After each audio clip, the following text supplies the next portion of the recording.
Oof. So, no more underwear, Aaliyah.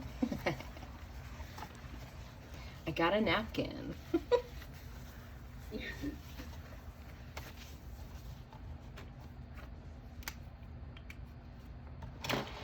Okay, so now we're going to talk about two-state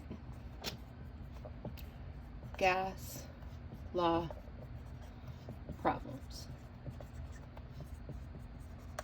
Okay?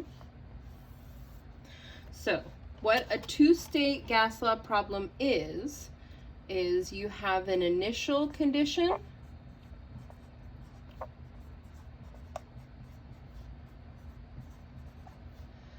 and a final condition.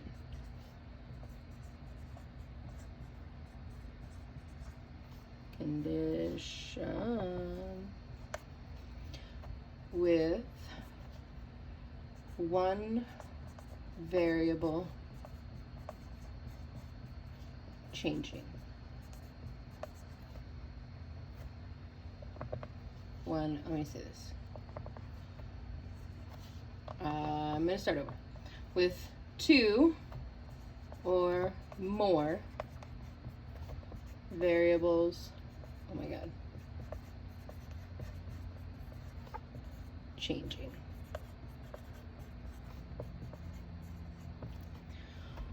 One of which you want to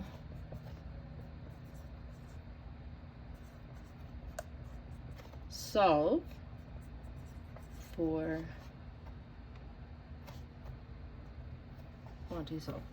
okay? So you have an initial condition and a final condition with two or more variables from PV equals nRT. Whoa.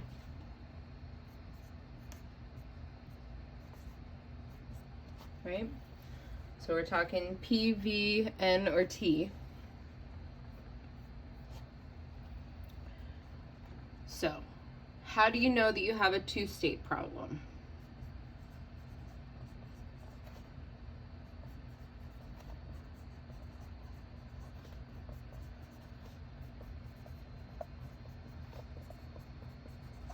If you have a starting pressure or temperature or something, and then you have a another one that's asking like, so what is the pressure at this state or whatever? Yes. So there's two ways. So what Jessica was saying, you have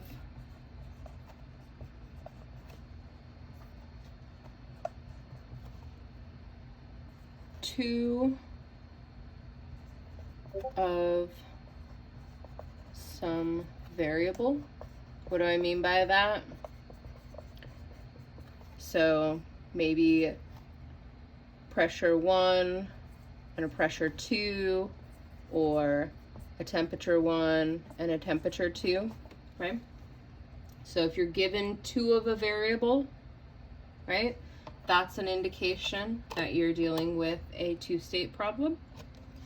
The other one is seeing the word initial, final, or change, right? So initial, final, or change are going to indicate that you're probably dealing with a two-state problem, okay? So now let's look at an example. So let's say we have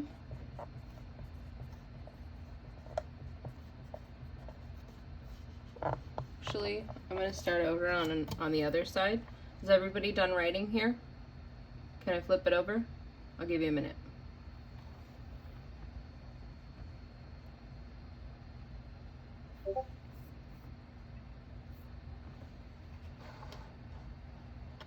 I'm good. I don't know about everybody else. Everyone all right with me flipping over?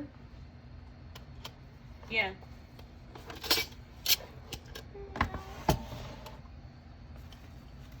Oh, remember metric conversions? That was so long ago. Oh yeah, I missed them actually.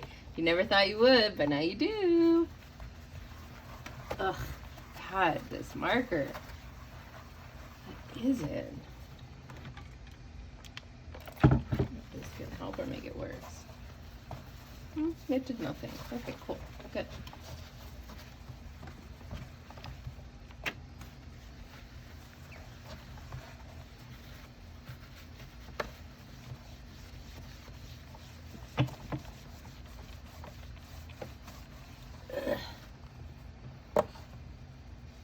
Oh, whiteboards. I will miss you. What am I doing in my life? Oh, yeah. I'm writing down a problem. Okay, so if a container has an initial pressure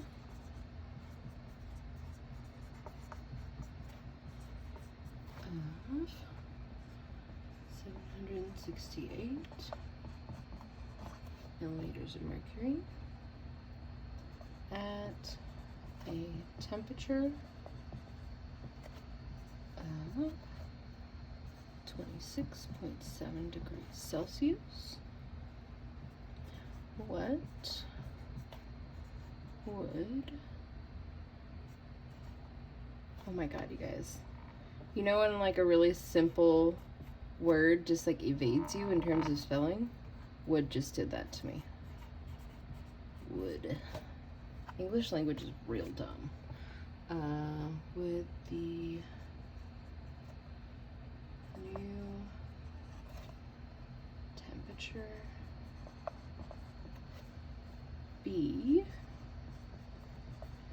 at 1240 millimeters of mercury?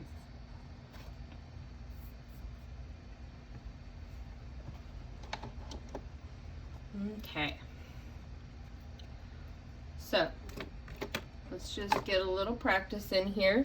So how do we know that this is a two-state problem? What are our keys here? The word initial pressure. So we have the word initial, right? What else? We have temperature. There's pressure. two pressures, one of 768, 1240. That's right. So we have a P1 of, and I'm just arbitrarily calling it P1. You could call it P star or P initial or P sandwich. It doesn't matter, right? I'm just picking a random number just so that I can keep track of who's who, right? And then I've got a second pressure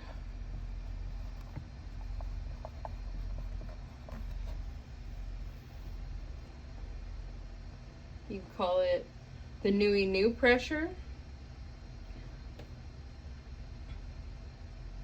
right?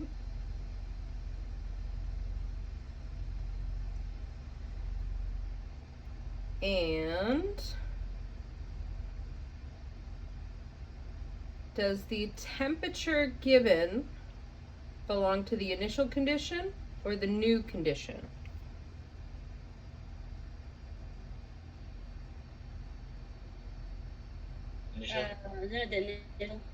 It belongs to the initial, right?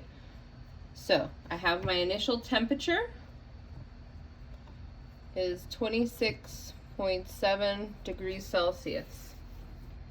What should I do with that immediately? Convert it to Kelvin. Always, always, always, always, always, always, always get it out of Kelvin and out of Celsius and into Kelvin. Right? It doesn't matter if you use 273, 273.15, 273.2. I'm just picking this one because it matches the other decimal, but it's totally arbitrary, right? Does it make sense? You guys picking up what I'm That's 299.9. So T1 is 299 or 9999. It's 999. 299. 299.9. Yeah. Cool.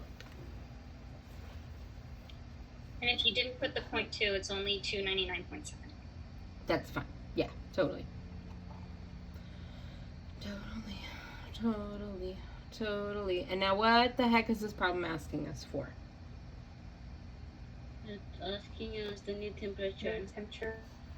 So we want T2, right? Yeah. Everybody all right with me? Yes. Cool. So,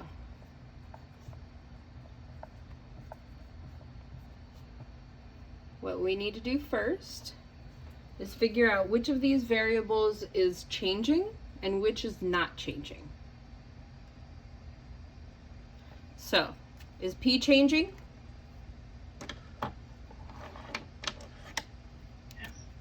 Yeah, right? We have two P's, so P is definitely changing. What else is changing?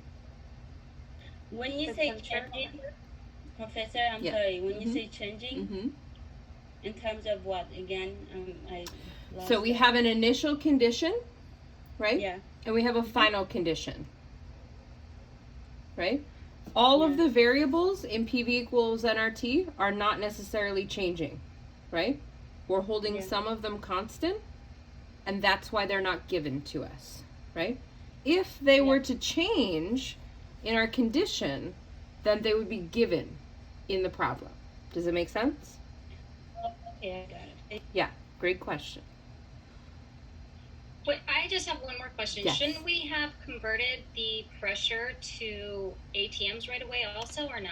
So this one is like a, oh my God, you have to do it all the time. Don't ever not do it. Okay? Here we can, and we can do that in just a second. But before we get there, let's flex on this. Okay? Okay. So, what other variable is changing here? The temperature. The temperature, right? Does everybody see that? Yes. So what we want to do is we want to take all of the variables that are constant, or the constants, as R is just a constant, right? And we want to get those guys together alone on the other side of the equation, right? So how do we get, what's the easiest way to do that?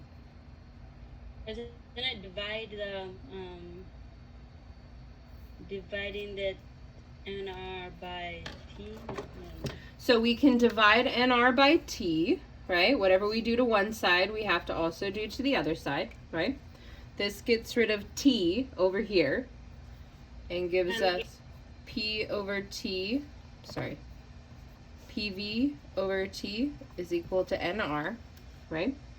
Now what do we need to do? Divide by Now we have to isolate, divide. Divide by V. Is everybody okay with that?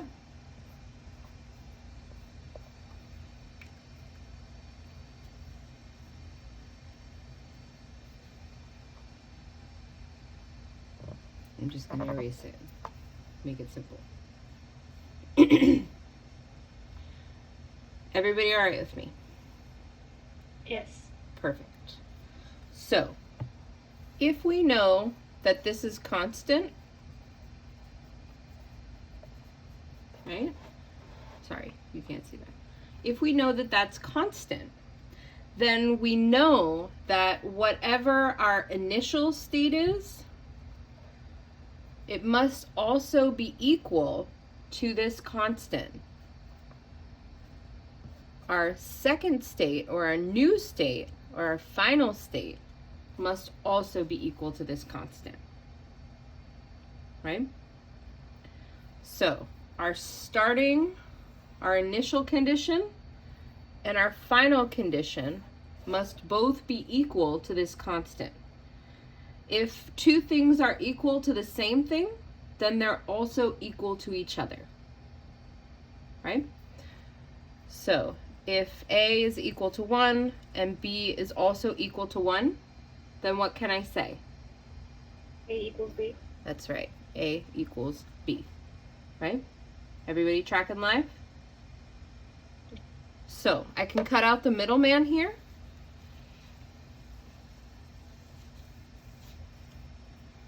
And just say P1 over T1 is equal to P2 over T2.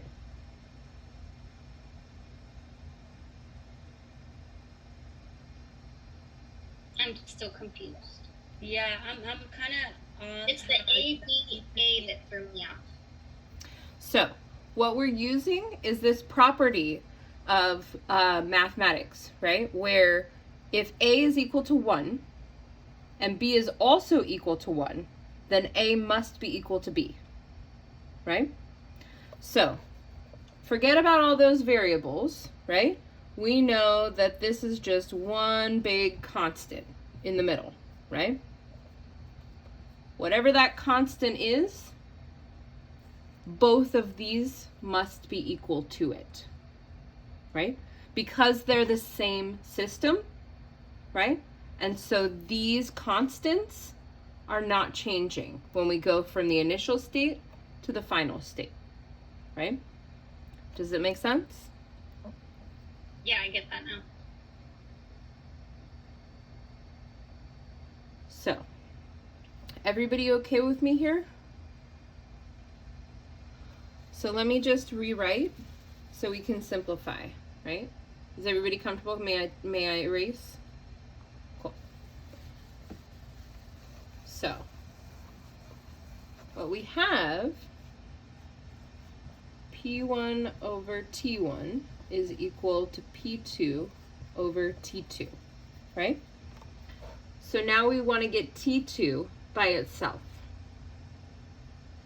right? Because that's what we're trying to solve for.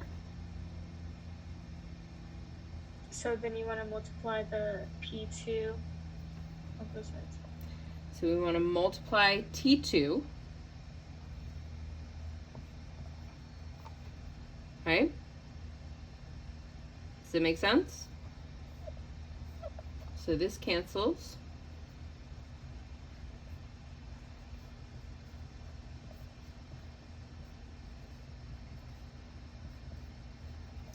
Now what do I need to do? Isolate T. How do I isolate T2? Oh, you have to move the by moving it on one side, and to do that, let's see. We're talking about this, right? On the left. So this is the guy we want alone, right? Oh, that's. So what do we need to multiply by?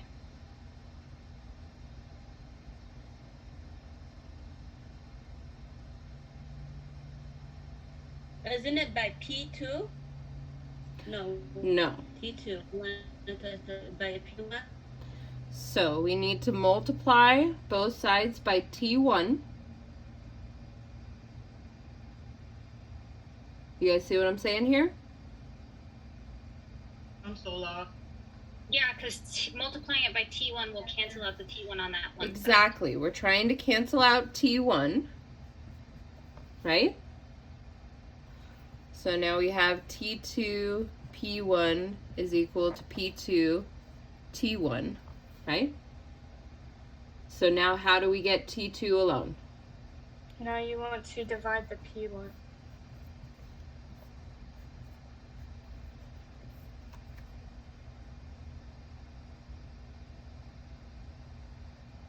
And then just do the math. And then just do the math, right? Now, the reason why with pressure we don't need to do the conversion is because when we convert both of these, right, The conversion factor is just dividing by 760, right? And if we divide this guy by 760 and divide this guy by 760, the 760 cancels out. Does it make sense? When you're adding something in a fraction, it will not cancel out, right? This is why we always have to have Kelvin for temperature, no matter what we're doing, okay? Now, if you have a hard time remembering when to convert and when not to, just always convert, right? That's a safe bet. You'll never get it wrong that way. You'll get the same answer as you would if you had not done the conversion, but better to know that and know that you did it right than to worry about whether or not you were supposed to do it. Does that make sense? Yeah, thank you. Mm-hmm. The problem that I'm having with this one is to know, like, you know how when we're doing the other one, the PV equals the nRT, Mm-hmm. how do I know where to place P1, P2? Like, I'm confused on that. Yes. Is there a So formula for it? we started off with PV equals nRT. We always start off with PV equals nRT. Right? All we did was get the things that were changing, pressure and temperature, on the same side of the equation, and all of the other variables that we know aren't changing on the other side of the equation. Right? Just a reminder.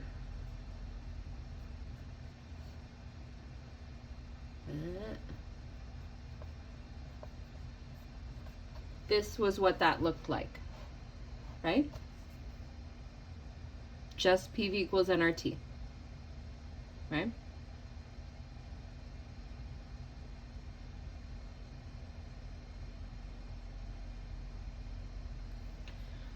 And what we're saying is that no matter what the pressure and the temperature are, they're always going to be equal to this, right?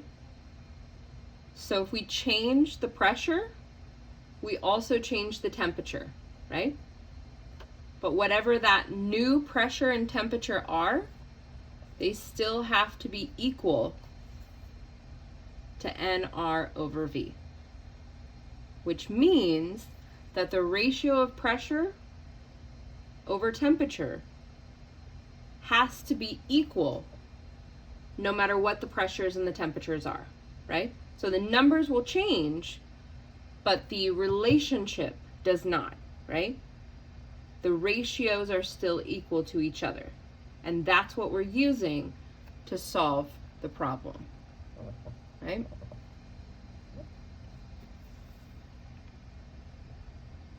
You with me, Z? Yeah. Kinda? Trying to follow. Huh? Yeah, I'm trying to follow. Like, I'm just trying to plug the number and see how, like. Mm-hmm. So, I mean, then the other way that you can do this is you can try and memorize all of those relationships, right? I personally am terrible at memorizing things. This is easier to me. So are we like only learning this law, like the ideal law? That's the only one we're learning? That's the only one that I'm teaching you guys, but if you want to Okay. memorize the other ones, you can. Right? All right. Mhm. Yeah, I find that memorization, especially when there's only a handful of variables, is a recipe for me to make a mistake, right? Now, maybe this is a recipe for you to make a mistake too, but once you get this and it clicks, right, this is a way that you can make sure that you're doing the problem correctly. Does that make sense?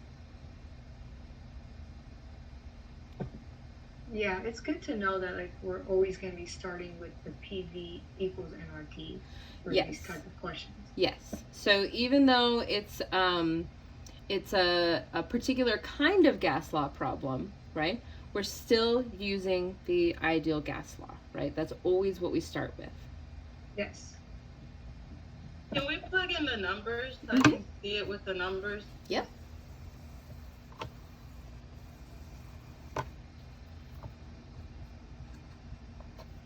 So T2 is going to be equal to P2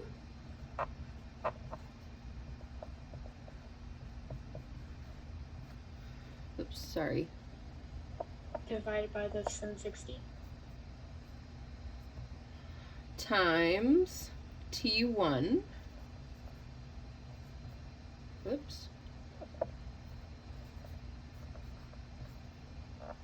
divided by P1.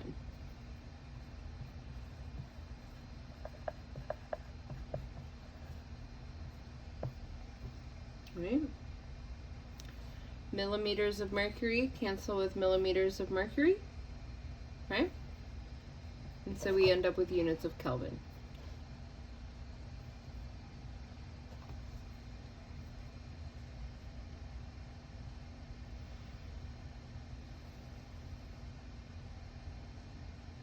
So if I had converted the pressures, would that still get you the same thing? It would give you the exact same thing. Yep. Okay.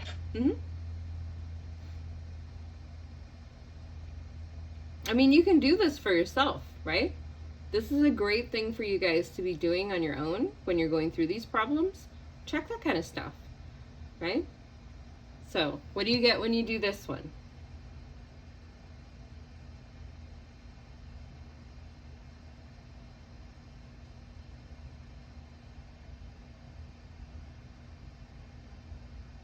Everybody's waiting for somebody else to do it in their calculator. I'm calculating. Okay.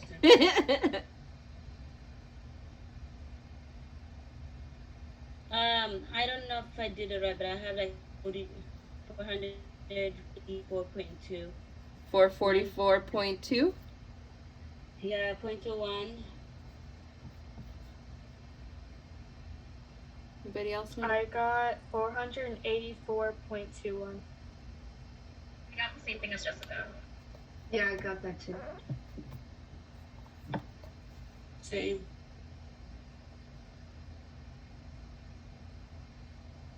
So I did it wrong. Let me see. 84. My guess is you transposed a number.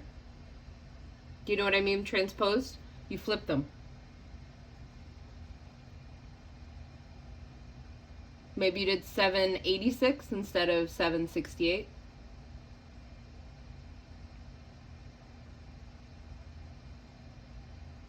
I will recalculate it. So, Jessica, when you did it with the converted to ATM, did you get the same thing? Oh no, I just typed that in. I'll try that. Hold on. So,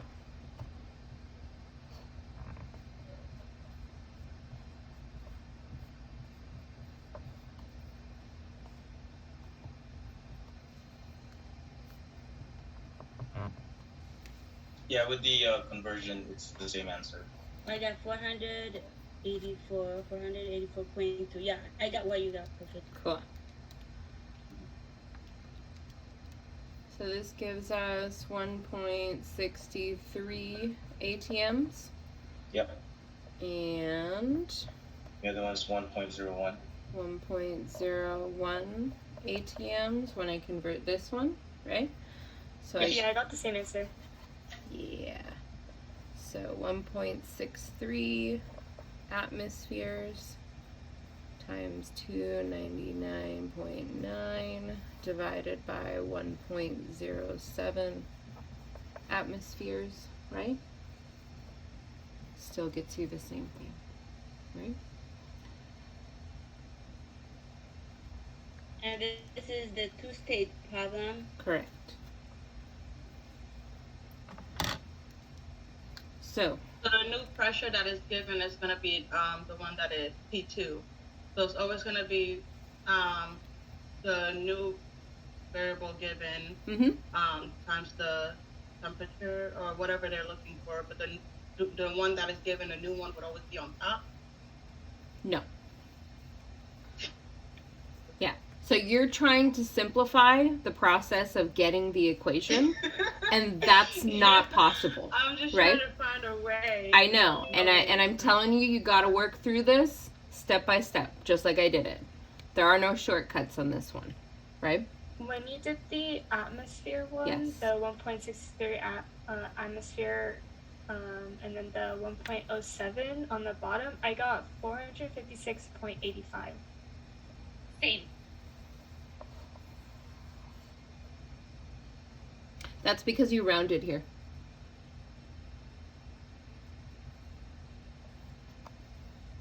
Right? Oh, when we convert No, I it, just convert?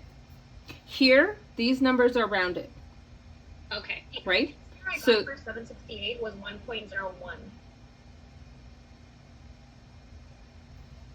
So when I converted 768 Who's talking to right now? atmospheres, I got 1.01, not 1.0. Is that Tatiana? Yeah, 1.01. Okay. yeah, I got that too. Cool. Then I just wrote it down wrong.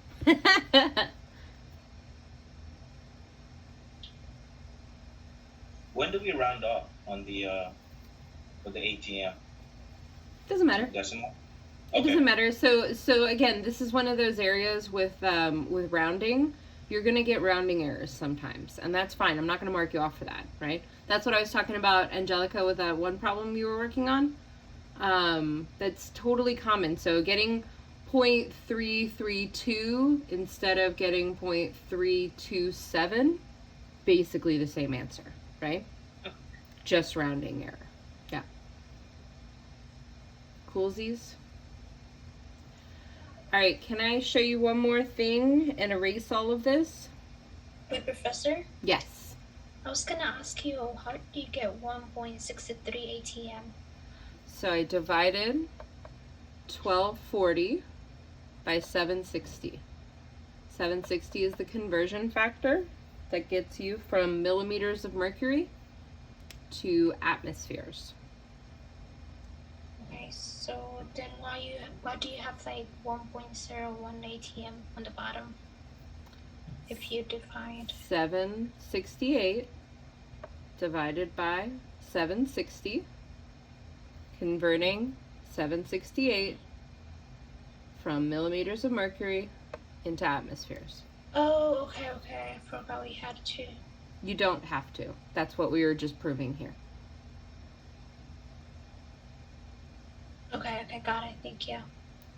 But again, if you're unsure of when to convert, always convert, right? Okay. May I erase? Yes. All right. Yeah. So, just want to try and simplify this a little bit in a way that hopefully works for you guys. So, the important part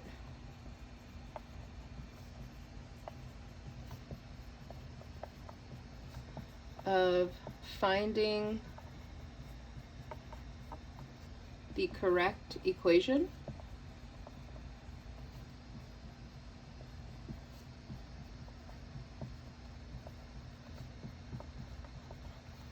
is all about the relationship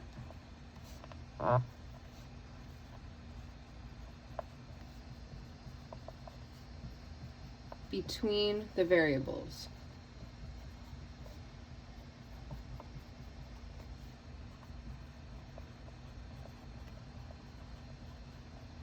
Okay, so what the heck does that mean? So we said if pressure and temperature are the ones changing, right? As pressure changes, what must happen to temperature? As pressure increases, what must happen to temperature? Decrease maybe? Yeah, they change inversely, right? So as the pressure goes up, the temperature goes down, right? And vice versa.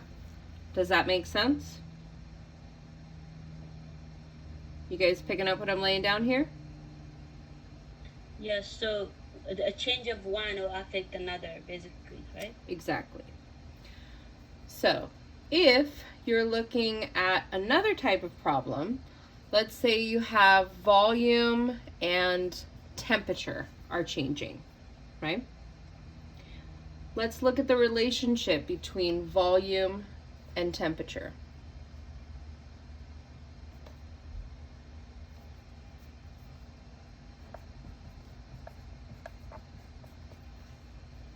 Right? So, It would be the same thing, right? yeah, it's exactly the same, right? So we'd have to divide both sides by T, right? And we'd have to divide both sides by P.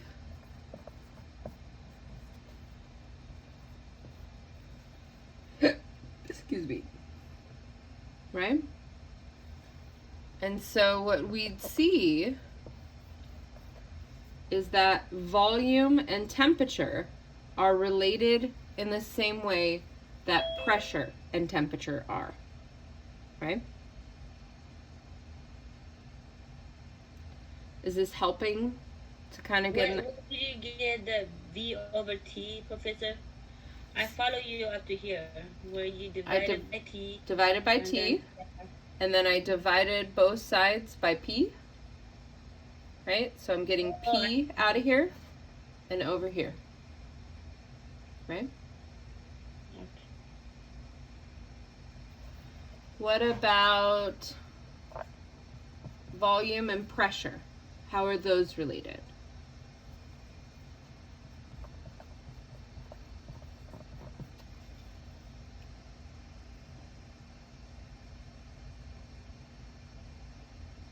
Oh, those, let me see. Volume and...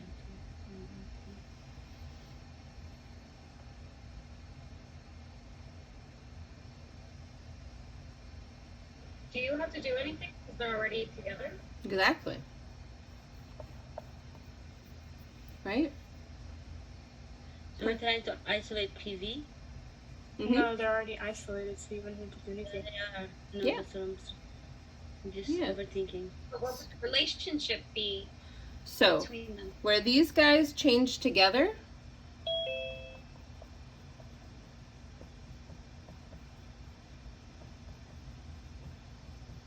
right? These guys change oppositely.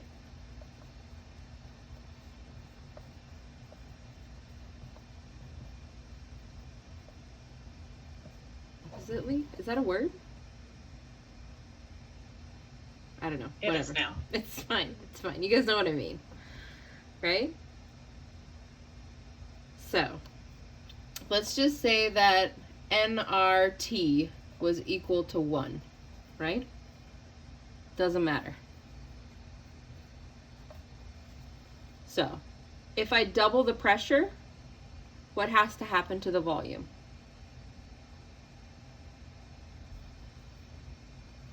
Then the volume is going to Well, decrease, right? no, it increases as well. Increases. In order to keep the statement true, right, then the volume must be cut in half. Does it make sense? Because we're not changing the relationship between pressure and volume, right? So they both still have to be equal to whatever's on the other side. So as this guy doubles, this guy must be cut in half, right? If we look at this guy over here, right? If we double volume, then what must happen to temperature? You gotta divide. Temperature is also doubled. Does it make sense?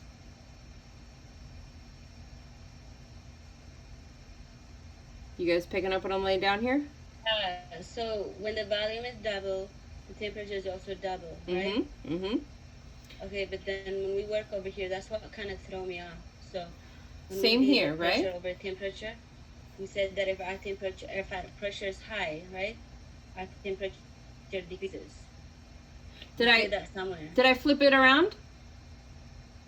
No, I'm just asking you that. I'm to make sure that I'm. No, I following. know, but with whenever there's binaries like this, I flip them around when I'm talking. So is that what I did? These guys I'm changed. not sure, but I just remember that when there's a change in the pressure, right? Then we said the temperature it decreases. So if they we- kind of affect. If we double the pressure, we double the temperature. They change together. I think what she's confused about is because initially you said if the pressure goes up, the temperature goes down. Yeah, and that's what I'm saying. I This flipped one it was around. saying that So that was my bad. If the pressure goes up, then the volume goes up as well. Yes. So Right. what I'm saying is that the pressure and the temperature change together. The volume and the temperature change together. The pressure and the volume change oppositely, right? Okay. So if one goes up, the other one goes down, vice versa. Okay? Do you have videos on this where you're actually doing the problems and stuff that I can follow through on Canvas? I think I have one other video that you've probably already watched. But are you? I think Khan Academy, and then and the other, the other YouTuber that you recommended. That's what I watched to kind of, get an idea of what is. So, getting rid of some of the noise here. See, I think you're getting overwhelmed with this. When the point that I was really trying to make is just that these relationships are the ones that you need to know about, right? How do these things change together? So it's less important to be able to get the equation the way that I did by cutting out the middleman than it is to know that pressure is always going to be over temperature, volume is always going to be over temperature, and pressure is always going to be multiplied by volume. You guys picking up what I'm laying down here? Yeah, that makes sense. Cool. So, in the problem that we were just dealing with, are you with me, Z? Yeah, can I just, 1 second, I'm just writing this. Go ahead. down real quick. Okay, I'm good now. So whatever two variables you're given, right, you just need to be able to relate them, right? Get them on the same side of PV equals nRT, and then that's your equation, right? You just need to have the initial and the secondary condition, right? Does it make sense? Yeah. So if a problem gives you volume and temperature, right, then you know that the equation you need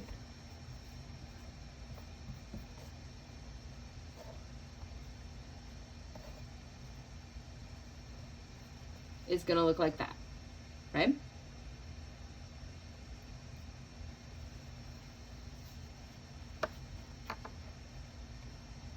If the problem gives you pressure and volume, what's your equation going to look like?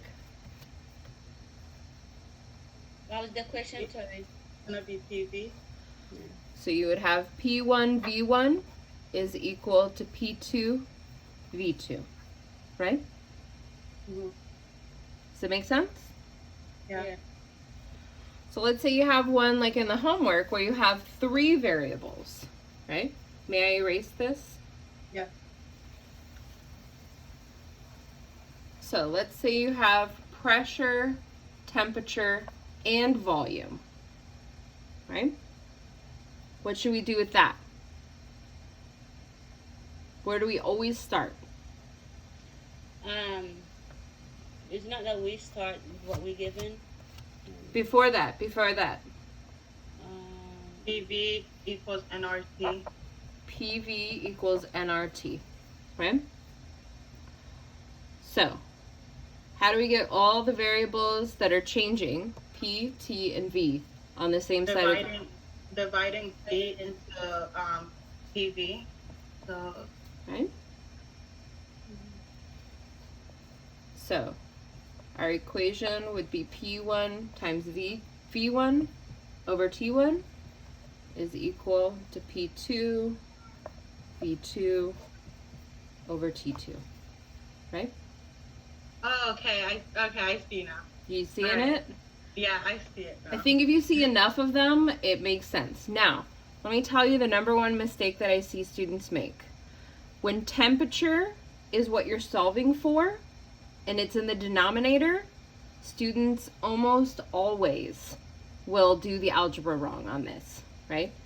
Because what they do is they get P2, V2 on the other side of the equation, right? And what they're actually solving for now is 1 over T2, not T2, right? So is 1 over $100 the same thing as $100? No. No. If somebody said they were going to pay you 1 over $100, you would be like, nah, bro, I don't want that, right? They're not the same number. You guys picking up what I'm laying down here? So having this variable be in the numerator is extremely important to getting that correct. Does that make sense? Mhm. Are you guys understanding what I'm saying, my hypothetical here? I think maybe in the previous example, if you go back to it and you try and solve it again, if you get an answer that's really, really, really small, right, then you probably did the inverse. So what we had was 484, right? If you do 1 over 484, what do you get? I have to do the math. I got 0.002. So, So, does that seem like a reasonable temperature? Nah. Not in Kelvin, right? Yeah. This would be approaching absolute zero, which is essentially motionlessness of molecules, which is essentially no energy, which means dead, right? Energy good, no energy bad, right? So if you get something like this, right, that would be an indication that you don't actually have Kelvin, right? What you have is 1 over Kelvin. None of this is going to help you unless you do lots and lots of practice, right? Because you have to make this mistake yourself before this piece of information will be relevant to you at all. Does that make sense? That's kind of one of the annoying things about chemistry, is that I tell you all of these things and I'm like, be careful of this, be careful of that, but until you actually do the problems, you have nowhere to put that information, right? Okay,